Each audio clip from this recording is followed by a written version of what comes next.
Polar Comunicaciones, radio, televisión e internet presenta En Vacaciones, rumbo al plebiscito. Conducen el abogado y profesor Hernán Ferreira Ceballos y la mujer activista, feminista y licenciada en trabajo social, Vilma Catepillán Velázquez.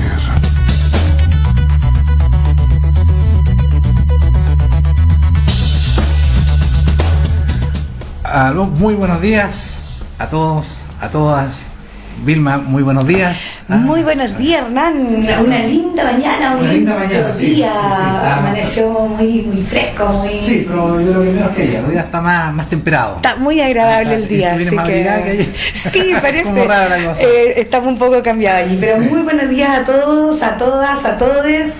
Que tengan una excelente jornada. Así que partir con mucha energía, con mucho ánimo, este nuevo programa de El verano rumbo al plebiscito. Exactamente. Porque el tema central o de fondo, ¿cierto?, es el plebiscito de abril de este año, del 26 de abril. Es lo que nos convoca, sin prejuicio de que a nuestros entrevistados les preguntemos cosas un poquito quizás más personales para ir matizando. Bueno, el tiempo, todo el mundo sabe, pasa demasiado rápido, ¿cierto? Ya estamos casi celebrando el 18, un poco más. Pero, bueno, para abril quedan ya 4 meses para el plebiscito prácticamente, ¿cierto?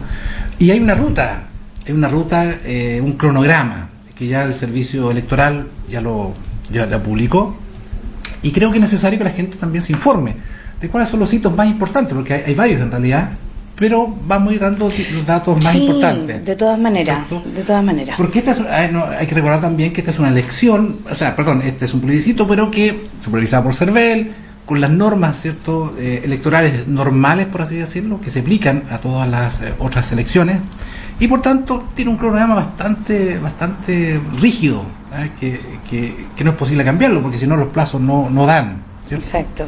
Un poco lo que hablábamos ayer con Leticia, ¿cierto?, con la representante Cabrera, se reconoce, ¿cierto?, este proceso que fue discutido, que fue decidido, ¿cierto?, por un grupo de personas, pero que efectivamente el pueblo indígena no lo reconoce como tal. Entonces, también hay un tema que es tan importante, digamos, también informar a la gente, digamos, de que hay diversas posturas. No es que esto, digamos, sea algo que está ya sí, porque además, determinado. Claro, porque además cuando se hizo este pacto, ¿cierto?, este acuerdo por la paz y por la nueva constitución, quedó súper claro que iban a haber dos opciones. Claro. Por tanto, está legítimo el acepto, ¿cierto?, un proceso constituyente, como el rechazo a un proceso constituyente, digamos. Y han salido en esta entrevista unas terceras posiciones. Exacto. Que no acepta el señor Necul, si no me equivoco. Sí. También no lo encontraba legítimo. La señora de ayer tampoco lo encontraba legítimo. Yo recuerdo esta frase, más o menos, que decían los criollos en 1810, que respecto de las normas que daba la corona española en esa época, que se aceptan pero no se acatan. Claro, exacto, sí, ese es un poco el tema, porque finalmente, claro, pero también está el otro lado de ¿acepto, no acepto esto que ya está decidido? ¿O simplemente me abstengo y dejo, digamos, de que otros vayan y resuelvan y voten, etcétera? Entonces, uno queda un poco ahí como en el desacuerdo y el acuerdo, pero finalmente si no vas, también hay una postura que a lo mejor no estás de acuerdo, pero si no tienes más alternativas es como estar entre la espada y la pared. Entonces pero da la impresión hay que optar por una. Claro, pero da la impresión de que, por lo menos lo que nos hablaron ellos, es que hay una tercera alternativa, pero una tercera opción, ¿cierto?, que es quizás llamar a no votar, no sé, quizás llamar a no votar, a delegitimar. Ahí con recurso de tiempo, porque tampoco lo tenían muy decidido. No, porque igual los pueblos indígenas es una organización muy grande, primero a nivel territorial, regional, y en el territorio nacional. Entonces también es una organización que hoy día, me imagino, están conversando, están organizándose, están evaluando, dialogando, analizando, etcétera. Entonces tampoco son decisiones que puedan ser tan rápidas, pero el tiempo también apremia. Entonces no puede el placamayo. Exactamente. Entonces también ahí hay un tema interesante, muy interesante, la verdad que porque el tema es cómo lo van a resolver. Estas personas que piensan que este proceso no es legítimo, la pregunta es cómo lo van a resolver.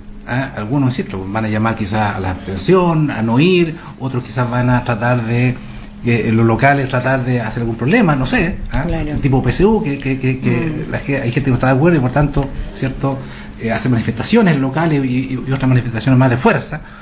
La verdad que están metidos en un problema. Y no solo ellos, porque si te das cuenta, claro, como tú dices, en el tema educacional, en el tema de vivienda y en tantos otros temas que hoy día se están discutiendo, pero que efectivamente están todas estas posturas de estar de acuerdo, no estar de acuerdo, de yo propongo o tengo la idea de otra alternativa.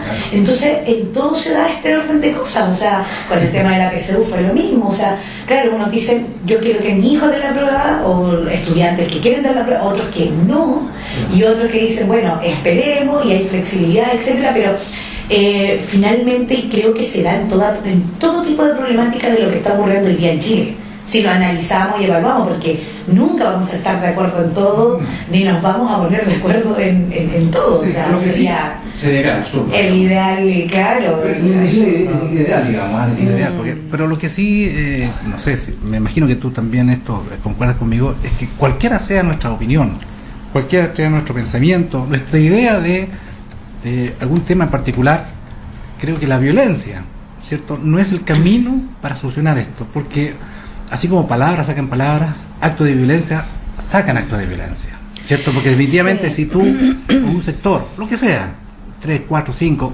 200 personas, ¿no?, lo que sea, por la fuerza quieren impedir o quieren imponer algo, en algún momento, porque esto, la naturaleza humana es así, es lo que yo pienso, en algún momento van a haber otras personas que se van a oponer también por la fuerza a estas otras, digamos. Y ahí se va a generar un problema ya bastante más grave. Chile va a estar porque estamos metidos en un problema, creo yo, pero si pasa eso, ¿cierto?, el problema se va a agudizar de una manera que ya sería impredecible. Entonces, cualquiera sea nuestra opinión, nuestra idea, lo que queramos, creo que la violencia no va a ser el camino. Sí, lo que pasa es que ahí, bueno, también tenemos posturas distintas en ese término.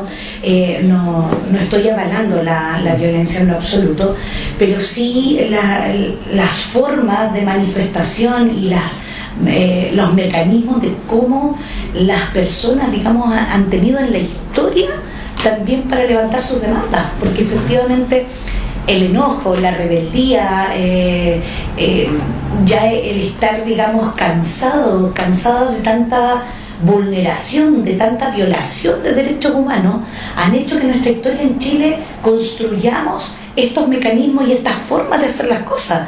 Entonces, cuando hoy día la policía, digamos, las Fuerzas Armadas, etcétera, salen a las calles a reprimir, lógicamente no hay una igualdad, una equidad en términos de mecanismos de lo que se utiliza, una para reprimir y otra para decir, oye, ¿cómo ordenamos esto y cómo nos calmamos, cómo dejamos que esto no caiga en una violencia, digamos, extrema, etcétera?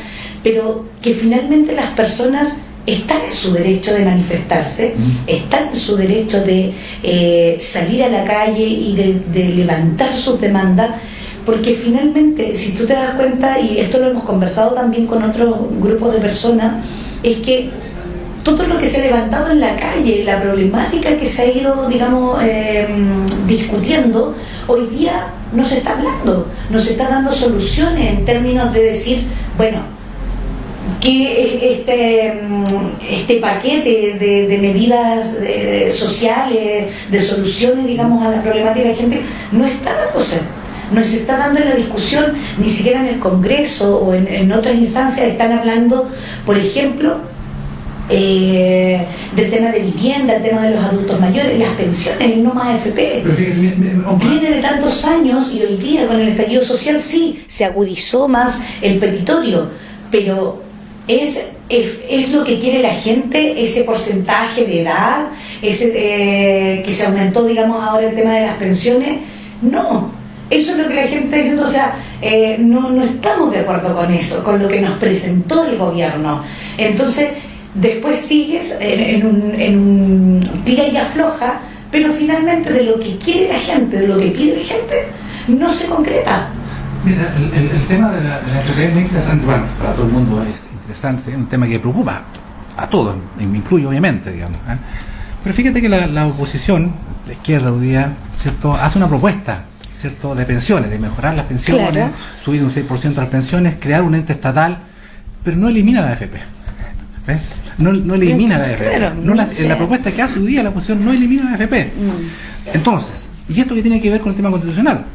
Porque una vez más y de manera clara nos están diciendo que cambiar la constitución o partir de cero, ¿cierto?, no afecta al tema de la AFP. O sea, esto va a seguir, ¿cierto?, más o menos, porque el cambio constitucional no va por ahí, ¿cierto? O sea, si la oposición nos está diciendo, miren, queremos una AFP estatal, queremos subir las cotizaciones, queremos crear, ¿cierto?, un pilar solidario quizá más fuerte, pero sin embargo, el sistema como tal, la oposición sigue manteniéndolo. Sigue manteniéndolo. Entonces, yo creo que eso la gente tiene que también entenderlo. Pero ahí están las dos posturas, digamos, en el fondo, que siempre se necesita el quórum para decidir ciertas decisiones, digamos, en las cámaras. Pero el punto es la idea. O sea, si tú como oposición planteas esto, más allá que tengas quórum o no tengas quórum, tú le estás diciendo al país, esta es mi idea de mejoramiento de pensiones. Claro. O sea, hay que tener una AFP estatal. Pero el sistema no lo cambia. No, sí, por supuesto. O sea, más allá que tenga quórum o no tenga quórum, que tenga los votos o no tenga los votos. Porque yo creo que finalmente las propuestas que tiene el gobierno y que tiene la oposición hoy día en materia de pensiones son diferentes, obviamente, pero tampoco son radicalmente diferentes. No son radicalmente diferentes. Yo creo que esa es la discusión que quiere la gente. Esa es la discusión. A mi juicio, de mucha gente, no es el tema constitucional, es el tema de mejoramiento de pensiones. Sí, lo que pasa ahí, Hernán, es que finalmente yo creo que uno ha escuchado tantas posturas, ¿cierto?, a nivel local, a nivel nacional, en términos de si cambiamos o no esta constitución, ¿me entiendes? Porque primero, ¿por qué queremos cambiarla? ¿Para qué queremos cambiarla? Son preguntas mucho más profundas que tienen que ver con la regulación, digamos, de nuestra relación con el Estado, independiente, igual lo que hablábamos ayer con Alejandro, digamos, a estas otras pedidas o petitorios, ¿cierto?, que existen y que no van a estar quizás escritas así en detalle en una nueva constitución, pero que finalmente esto también es un instrumento que nos va a permitir cambiar muchas cosas, digamos, que vienen de una época donde ya hoy día la ciudadanía no la quiere y no está de acuerdo. Es que toda la regulación de lo que tiene que ver con materias de Estado, ¿ya? Porque la Constitución regula el Estado, ¿por cuál? Sí, pero todo lo que tiene que ver con lo puntual, ya, a ver, yo estaba leyendo acá, mira, y eso es lo que quería un poquito quizás comentarle a las personas, y siguiendo un poco la línea de lo que decía José ayer, cuando hablamos de lo que la gente pide o la gente quiere en términos de autoconvocarse o de que se le respete la opinión, el artículo 5 dice: la soberanía reside esencialmente en la nación. Su ejercicio se realiza por el pueblo a través del plebiscito y de elecciones periódicas, y también por las autoridades que esta Constitución establece. Ningún sector del pueblo ni individuo alguno puede atribuirse su ejercicio. El ejercicio de la soberanía reconoce como limitación el respeto a los derechos esenciales que emanan de la naturaleza humana. Es deber de los órganos del Estado respetar y promover tales derechos, garantizados por esta Constitución, así como por los tratados internacionales ratificados por Chile y que se encuentran vigentes. O sea, acá, si uno analizara solamente este artículo que tiene que ver con la garantía de nuestro derecho a ejercer nuestro derecho, hoy día no se está cumpliendo. hoy día hay elecciones periódicas, hay plebiscitos. Sí, pero no se respeta lo que pide la gente, porque no están tomando decisiones en base a lo que está pidiendo la gente en la calle. Entonces lo que hay que hacer ¿Me en entiendes? un país democrático, ordenado y civilizado, es que en las próximas elecciones a esa gente que no los representa, si tú piensas, claro, se le cambia y va por otros. Claro.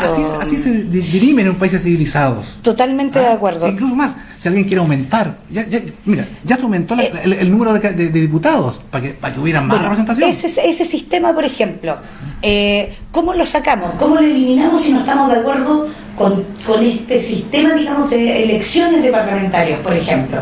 O estas listas de arrastre, etcétera, etcétera. Eso, por ejemplo, también es una medida de la gente, porque ya no los representa. Claro, no está bien, pero eso tiene que estar determinado, tiene que estar decidido, pero que lo deciden también con quienes nosotros no estamos de acuerdo. No sé si me entiende. No, porque insisto, yo si elegimos a quienes nos representan. Chile o que no nos representan, y esos son los que deciden lo que nosotros queremos cambiar. Bueno, lo que pasa es que la última reforma al sistema electoral permitió que hoy día haya parlamentarios con un 1%, 1,3%, claro, 3% electos, digamos. Sí. O sea, creo que hay un error gigantesco.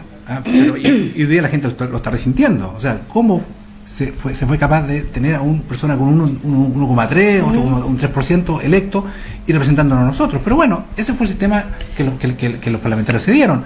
Por eso insisto, si la gente no está de acuerdo con los parlamentarios de hoy día, bueno, la oportunidad está, a mi juicio, esto es bastante personal, es un rechazo a la Constitución, porque eso le va a decir a estos parlamentarios que durante 30 años nos han dicho que tienen la solución, que no la han tenido, y que ahora que mágicamente nos dicen que la solución a todo es el cambio de Constitución, decirle, no los queremos, los rechazamos, váyanse, y ese varapalo, como se dice, va a ser tan fuerte, es decir, mire, las próximas elecciones usted ya no está legitimado, por tanto los vamos a cambiar en elecciones libres, democráticas e informadas. Creo que una manera correcta, civilizada, democrática, de decirle, ustedes se tienen que ir, es decirle rechazo a la Constitución, al proceso constituyente, porque ustedes fueron de la idea de hacerlo. Y ustedes ya, por los 30 años que tuvieron, ¿cierto?, que estuvieron aprovechando un sistema, ¿cierto?, ustedes, sus parientes, sus amigos, ¿cierto?, sus camaradas, etcétera, hoy día les vamos a decir no. Y la forma de decírselo, a mi juicio, no es, ¿cierto?, con asambleas, no es con violencia, sino es con un rechazo a la Constitución. Mira, no está cantando el bloque. Que pasa rápido la hora. Nos apasionamos harto. Mira, pasa muy rápido la hora. El día miércoles 26 de febrero, importante, el día miércoles 26 de febrero se inicia el periodo de propaganda electoral. Ya, perfecto. 26 de febrero se inicia el periodo de propaganda electoral por medio de prensa y radios emisoras, en lugares calificados como plazas, parques, otros lugares públicos autorizados por el CERVEL. No olvidemos recordemos que el CERVEL tiene que autorizar en qué lugares se va a poner la propaganda, y también en espacios privados mediante cartel, afiches, letreros, con obviamente autorización del propietario, poseedor o merotenedor, ¿cierto?, cuyas dimensiones no superen los 6 metros cuadrados totales. Entonces el día 26 de febrero se inicia oficialmente el periodo de propaganda electoral en lugares públicos, privados, los públicos autorizados por el CERVEL, los privados autorizados por su dueño, también por activistas o brigadistas de la vía pública a través de banderas, lienzos u otros tipos, no fijos, sino que móviles, ¿cierto?, que identifiquen las opciones del plebiscito o la entrega de material impreso u otro tipo de objetos informativos. O sea, el 26 de febrero ya la gente va a estar habilitada para salir con sus opciones, ¿cierto? Otra fecha importante, que el día siguiente... Disculpa, ¿está regulado hoy día, por ejemplo, todo lo que tiene que ver con las redes sociales, con lo digital, con lo que hoy día ya se está promoviendo? ¿Eso es legal? Sí. ¿Legal dentro de lo que aparece ahí, digamos, como información? Sí, no debiera hacerse propaganda por medios digitales antes del 26. Ya. No debiera, ¿cierto? Porque eso es una transgresión al espíritu de la ley también, ¿cierto? Porque el 26 empieza oficialmente todo tipo de propaganda. Ya. El 27 ya comienza la franja de propaganda gratuita en canales de televisión. El día 27, el día siguiente, ¿cierto?, comienza la franja de propaganda gratuita en canales de televisión de libre recepción. ¿Ya? O sea, los canales como este, en fin, u otros, ¿cierto? El día, ya en abril, ya nos saltamos inmediatamente O sea, todo el periodo de campaña sería del 26 de febrero. Y el 27 de marzo, perdón. El 26 de febrero empieza la propaganda y el 27 de marzo. El 27 de marzo. Y el 27 de marzo empieza en televisión. Ah, perfecto, el 27 de marzo. Empieza en televisión. El 26 de febrero empieza la propaganda, el 27 de marzo ya queda poco. El día sábado 4 de abril, la nómina de los vocales designados, ¿cierto? El día sábado 11 termina el plazo para divulgar el resultado de la encuesta, porque tú sabes que siempre hay encuestas, claro. Para el sábado 11 las últimas encuestas, ¿cierto? Y quiero también el tiempo nos está premiando. Fíjense que ¿qué nos dice el servicio electoral sobre las cédulas electorales, sobre el papelito que nos van a entregar, ¿cierto? En el plebiscito, ¿cierto?, se dispondrá de dos cédulas. La primera cédula contiene la pregunta: ¿quiere usted una nueva constitución? La primera cédula: ¿quiere usted una nueva constitución? Y bajo la cuestión, ¿cierto?, planteada, habrá dos rayas horizontales, así como los votos, dos rayas horizontales, una al lado de la otra, ¿cierto? La primera línea tendrá en su parte inferior la expresión apruebo y la segunda la opción rechazo. Exacto. Entonces la pregunta es: ¿quiere usted una constitución? Abajo apruebo o rechazo. Y uno marca la línea, ¿cierto?, vertical, la opción vertical. Y una segunda cédula es qué tipo de órganos deberá redactar la nueva constitución, porque le van a entregar entonces dos papelitos, ¿cierto? Exacto. ¿Qué tipo de órganos deberá redactar la nueva constitución? Y abajo también convención mixta constitucional, y la segunda opción convención constitucional. Convención mixta constitucional, que es la elegida por 50% de parlamentarios actualmente en ejercicio y 50% elegida por la gente. Exacto. Y convención constitucional 100% elegida por la gente, ¿cierto? Y abajo de cada opción, ¿cierto?, en la expresión convención constitucional se incorpora la oración integrada exclusivamente por miembros elegidos popularmente, y en la mixta, ¿cierto?, miembros elegidos popularmente y parlamentarios o parlamentarias en ejercicio. O sea, van a haber dos cédulas, son obligatorios votar ambas. A ver si la vamos a explicar, porque quien aprueba rechazo, por ejemplo, también tiene que votar por alguna de las opciones. Exactamente. Mixta o constituyente. Pero vamos a ir con el paso de los días entregando más en detalle, y quizás lo vamos a poder mostrar digitalmente también, para que la gente la conozca, la ubique, se vaya familiarizando también con eso. Así, aunque falta un poquito más, falta por lo menos un mes más para que nos entreguen el facsímil. Bueno, debiera venir, ¿cierto?, don David Payán, el primer bloque, y doña Marcia Villegas, ¿cierto? Sí. Debiera, así que estamos yéndonos ya a la pausa. ¿Sí? Ya, listo, entonces nos vamos a la pausa.